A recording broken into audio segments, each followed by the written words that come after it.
কারণ এই তৃণমূলের আমলে মসজিদের জায়গা চুরি হয়েছে, এই তৃণমূলের আমলে মাদ্রাসার জায়গা চুরি হয়েছে, এই তৃণমূলের আমলে মন্দিরের জায়গা চুরি হয়েছে, এই তৃণমূলের আমলে শ্মশানের জায়গা চুরি হয়েছে, এই তৃণমূলের আমলে আদিবাসীদের জাহেরস্থানের জায়গা চুরি হয়েছে, এই তৃণমূলের আমলে রিফিউজি ভাইদের জন্য সরকারের পক্ষ থেকে যে জায়গা দেওয়া হয়েছিল সেই জায়গাও চুরি হয়েছে।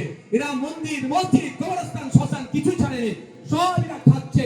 তাই সময় এসেছে গণতান্ত্রিক প্রক্রিয়ায় এদের খাওয়া বন্ধ করতে হবে, এদেরকে গণতান্ত্রিক প্রক্রিয়া কি করতে হবে? বিসর্জন দিতে হবে। আর এই তৃণমূল কার জন্য বেঁচে আছে জানেন? বিজেপির জন্য। আর বিজেপি বাংলায় হই হই করছে কার জন্য জানেন? তৃণমূলের জন্য। আমি একটা উদাহরণ আপনাদের দিই। এই সামনে পাকা রাস্তায় দাঁড়িয়ে আছেন তো নাকি? আপনারা যদি বলি আপনাদের ভাই আমার জন্য জান দিতে হবে, আমার মনে হয় হাতটা তখন দুটো করে উঠবে, তাই না? আমরা যদি বলি আমাদের জন্য জান কে দেবে, হাতটা তখন দুটো করে উঠবে। প্রস্তুত আছে? আমি এখন হাত তুলতে বলছি না। তাহলে আমি যদি বলি ভাই কালকে এখানে ধান চাষ করব, ব্যবস্থা করে দেবেন তো নাকি ভাই? সর্বোচ্চ যে জান দেওয়ার জন্য রেডি থাকে, যতজন এসে বলে জান দেবো, আমি জান দিতে বলে একটু ভোটটা দিই, জান তো লাগবে না ভাই। দেখ, আমি যদি বলি এখানে আমি ধান চাষ করব, তার জন্য ব্যবস্থা আপনারা করবেন তো? কিন্তু পাকা রাস্তার উপরে ধান চাষ হবে, তাহলে কি করতে হবে? বীজ তুলে ফেলতে হবে, ইট বালি পাথর যা আছে ঘাস ফাস সব তুলে ফেলে দিয়ে কি করতে হবে? ধান চাষের উপযুক্ত যে মাটি, সেই মাটি ফেলতে হবে, নাঙল দিতে হবে, পানি দিতে হবে, তারপরে বীজ বপন হবে, ধান গাছ বড় হবে, ধান হবে, তাই তো?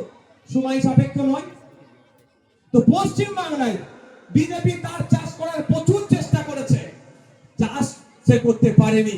সেই জন্য মমতা ব্যানার্জিকে তৃণমূল কংগ্রেস থেকে ভেঙে তৃণমূল কংগ্রেস দল বিজেপি তৈরি করে দিয়েছে। এটা যদি আমি ভুল বলি জানবেন আমার নামে মামলা হয়ে যাবে। আমি যদি ভুল বলি আমার নামে মামলা হবে। রেকর্ড করুন, বিজেপি পশ্চিম বাংলায় আসার জন্য তৃণমূল দলটাকে বিজেপি নিজে হাতে তৈরি করে দিয়েছে। ওরা আবার বিজেপির বিরুদ্ধে নাকি লড়াই করার গল্প শোনাচ্ছে আমাদেরকে। তা ওই দুয়ে এই চাষ করার, বিজেপি চাষ করার অনুকূল পরিবেশ তৈরি করছিল না। এতদিন ধরে 2011 সালের আগে বিজেপি বলে কিছু জিনিস আমরা জানতাম গ্রামের মানুষ। তাহলে এত এ বাড়লো কি করে? ওই বললাম চাষ করার উপযুক্ত পরিবেশ হয়েছে, তৃণমূলের হাতে ক্ষমতা তুলে দিয়েছে বা ক্ষমতার হস্তান্তর হয়েছে, ক্ষমতার পাওয়ার ট্রান্সফার হয়েছে, তারপরে বিজেপি ঘর থেকে বাদ হতে শুরু হয়েছে। তাই এই যে পশ্চিম বাংলায় বিজেপি যে রমরমা, সবটাই তৃণমূলের জন্য। আমি আপনারা উদাহরণ